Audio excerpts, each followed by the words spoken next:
Bienvenue sur Africa 24 dans cette nouvelle édition du QG News. Au sommaire de l'actualité, vendredi 4 août, près de 7 millions de Rwandais seront appelés aux urnes pour la présidentielle face au président sortant Paul Kagame. Deux candidats, Franck Habineza et Philippe Mpayimana, est sur place. C'est une campagne délicate que mènent ces deux candidats de l'opposition. Le Bénin et la Banque africaine de développement renforcent leurs relations. Le Bénin négocie actuellement avec l'institution financière un nouveau programme pour les 5 prochaines années. Les suspensions de l'importation de maïs au Zimbabwe. Le pays en produirait suffisamment. Le secteur serait dans une bien meilleure conjoncture après plusieurs saisons difficiles. Les 3 candidats en lice pour la présidentielle rwandaise investissent leurs derniers efforts. L'élection se tiendra le 4 août. La campagne reste tout de même très difficile pour les 2 candidats d'opposition qui font face au président sortant. Oliva Jacoton suit cette dernière ligne droite de campagne. Le Front patriotique rwandais du candidat Paul Kagame continue d'asseoir sa popularité au Rwanda en préparation du scrutin présidentiel. Ce sont des milliers de Rwandais que le parti mobilise à chaque meeting.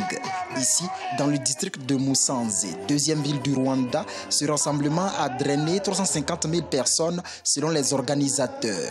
Une forte mobilisation qui conforte le candidat Paul Kagame dans sa position de favori à la présidentielle. Le matin du 4 août, rendez-vous dans les urnes pour voter massivement pour moi. Que dès 11h heure locale, notre victoire soit en poche. Du côté des candidats d'opposition, la mobilisation reste moins impressionnante. Ce sont souvent des centaines de Rwandais et quelques curieux enfants qui assistent au meeting des candidats Franck Habineza et Philippe Mpayimana. Une aubaine que saisissent ces derniers pour proposer leur programme de société. Chaque Rwandais aura un titre foncier si vous votez pour moi. En plus, je vais supprimer dès septembre les taxes domaniales.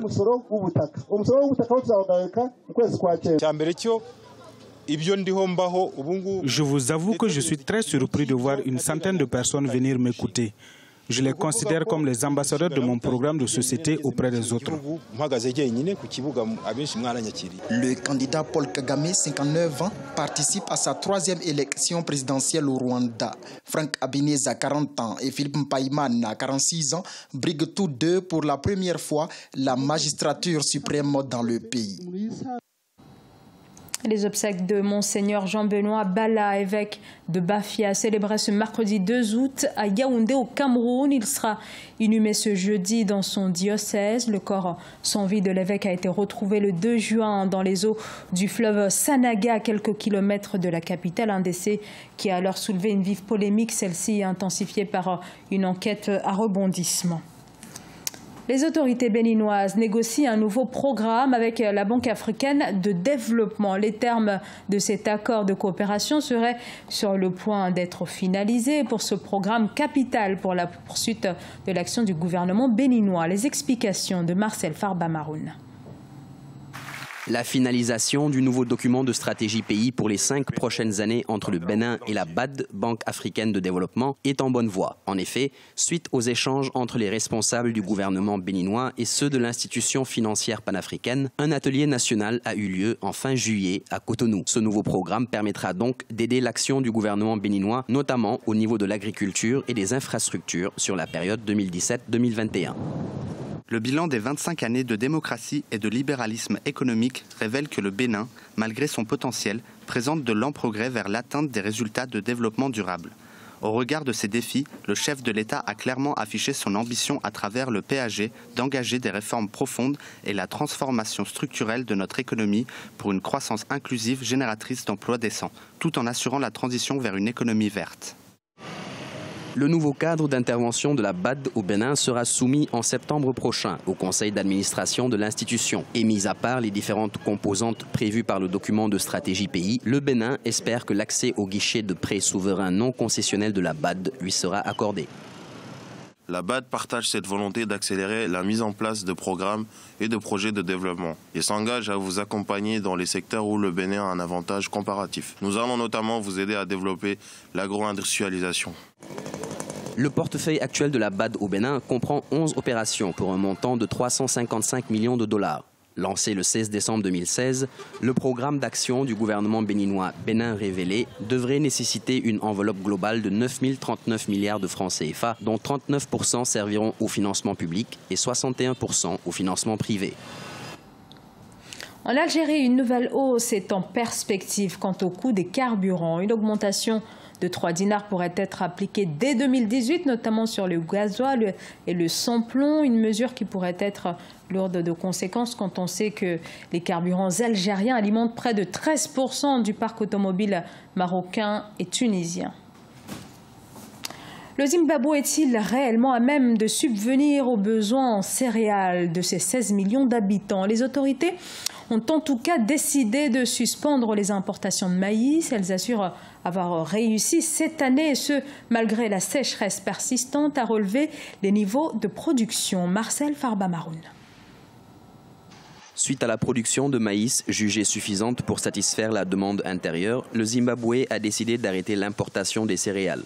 Cette décision devrait permettre de protéger les agriculteurs locaux un an après la sécheresse dévastatrice qu'a traversé le pays et qui a contraint 4 millions de personnes à être dans une situation de demande d'aide alimentaire. Et pour en arriver à ce résultat, la récolte a été confiée au secteur privé qui payera aux agriculteurs 390 $ la tonne pour la récolte, ce qui devrait les encourager à planter davantage.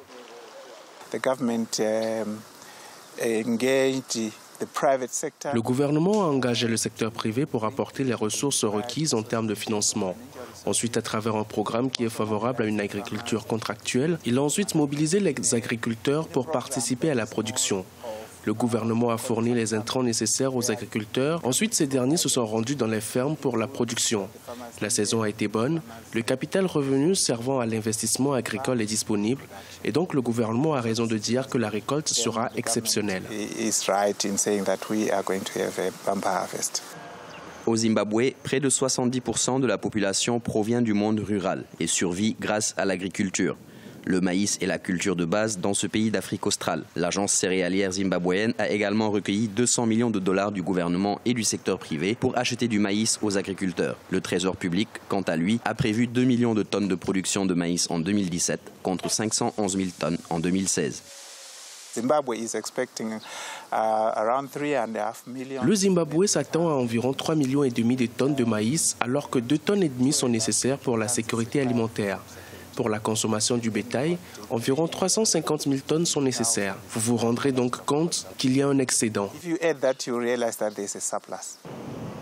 D'après les estimations de la Banque mondiale, l'économie zimbabwéenne devrait croître de 2,8% en 2017 contre 0,7% en 2016. Et cette nouvelle qui a ravi la Namibie. Le pays remporte la Rugby Africa Gold Cup 2017. Victoire ce 29 juillet face au Kenya sur un score de 45-7. Une première place alors qu'il reste encore une journée à disputer samedi 5 août. Tunisie-Sénégal et Ouganda-Zimbabwe. Les Namibiens se sont ainsi imposés comme favoris pour les qualifications de la Coupe du Monde prévue en 2019 au Japon. Ce journal a été réalisé par l'ensemble de la rédaction. Merci à vous de nous avoir suivis. Dans un instant, une nouvelle édition de l'actualité sur Africa 24.